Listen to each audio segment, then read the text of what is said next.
Monsieur Faustin Niébonné, bonjour. Bonjour madame la journaliste. Plusieurs chercheurs sur le plan mondial appellent aujourd'hui à la protection du cerveau des enfants contre les effets nocifs des plastiques. Quel est le constat? C'est vrai peut-être que les études ne sont pas encore menées dans notre pays, mais selon ces rapports, les études ont été menées aux États-Unis et on a trouvé que 1 sur 6 enfants souffrent de développement d'apprentissage. Alors on a cherché maintenant des causes. C'est vrai, il y a des causes liées à la génétique. Il y a maintenant d'autres aussi causes environnementales, notamment les produits chimiques toxiques et aussi les produits chimiques qu'on trouve dans les plastiques. Donc ces produits chimiques qu'on trouve dans les plastiques ont un impact sur le développement du cerveau de l'enfant et comme conséquence dans le comportement de l'enfant et même dans l'apprentissage.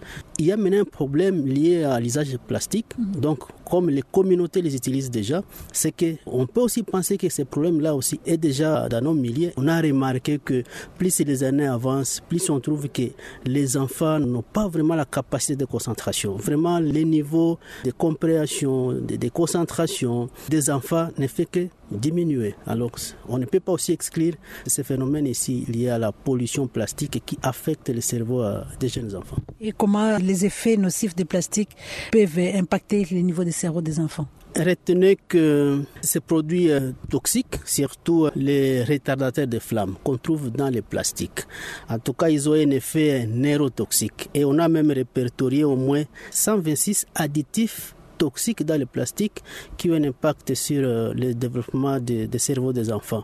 Alors, à partir de l'alimentation, donc vous voyez beaucoup d'aliments se retrouvent dans les plastiques et finalement ça va se dissoudre dans les aliments.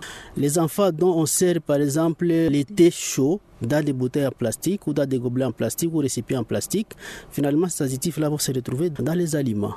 Exposer une bouteille d'eau minérale au soleil, finalement ces additifs-là vont se retrouver encore dans l'eau des boissons. Les recherches ont prouvé que les additifs toxiques, les microparticules de plastique se retrouvent maintenant dans les placentas des femmes. Vous imaginez, c'est le placenta qui sert de barrière entre l'enfant et la maman. Il y a beaucoup d'échanges de nutriments, des gaz, même des anticorps. Et ça, finalement, ça va déjà impacter l'enfant pendant que l'enfant est encore dans le sein de sa maman. À part ça, il y a aussi, par exemple, le lait maternel. Et l'enfant, en tétat, l'enfant est intoxiqué. Donc, c'est à ce niveau-là où vous voyez que l'enfant est vraiment impacté par ces plastiques. Il y a des jouets en plastique toxiques. Quand l'enfant va mettre dans la bouche, il est intoxiqué. Donc, ces plastiques-là touchent le cerveau. Ils ont un impact sur le développement du cerveau. Alors vous voyez, quand le cerveau est impacté comme ça, alors l'enfant aura des problèmes pour l'apprentissage. Dans les plastiques, on ajoute des métaux lourds comme stabilisants. Les métaux lourds, c'est par exemple les plombs, les cadmium, tout ça, on les met dans les plastiques. En fait, ils sont tellement toxiques. Alors, ces plombs-là, il a comme organe cible le cerveau. C'est là où il s'accumule, et finalement, ça va impacter sur le développement de l'enfant.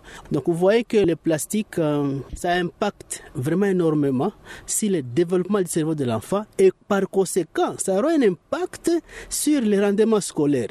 Et c'est pourquoi nous sommes en train de sensibiliser dans les écoles pour déjà montrer aux enfants qu'il y a un danger qui les guette. Même prendre du thé dans un gobelet en plastique, on avale indirectement ces produits qui sont dans la fabrication de ces gobelets en plastique. En tout cas, vous m'avez bien compris. Il faudrait que ceux qui nous écoutent comprennent comme ça. C'est pourquoi même aujourd'hui, le monde, même les Nations Unies, est en train de raisonner comment on peut faire sortir des traités contraignants contre les plastiques. Donc, on a compris que le plastique, c'est vraiment un problème mondial.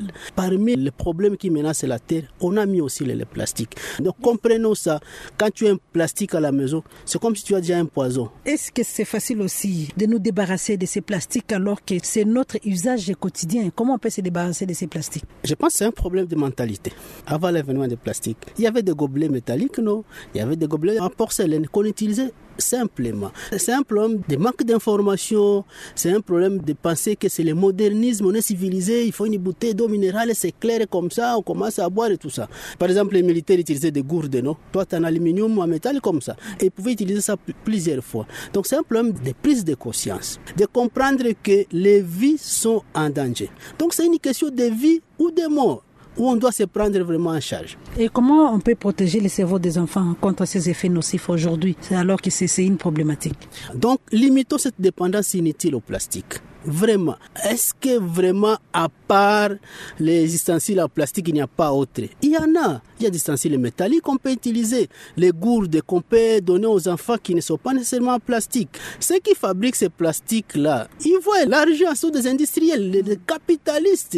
Alors si on commence à diminuer petit à petit cette dépendance au plastique, et finalement ce qui amène ça va manquer de clients, ça sera manque à gagner, ils vont aussi produire moins et finalement on va s'en débarrasser. Donc ce n'est pas une question encore d'attente, vraiment débarrassons-nous de ces plastiques. Monsieur Faustin Neboné, Radio Kapi vous remercie.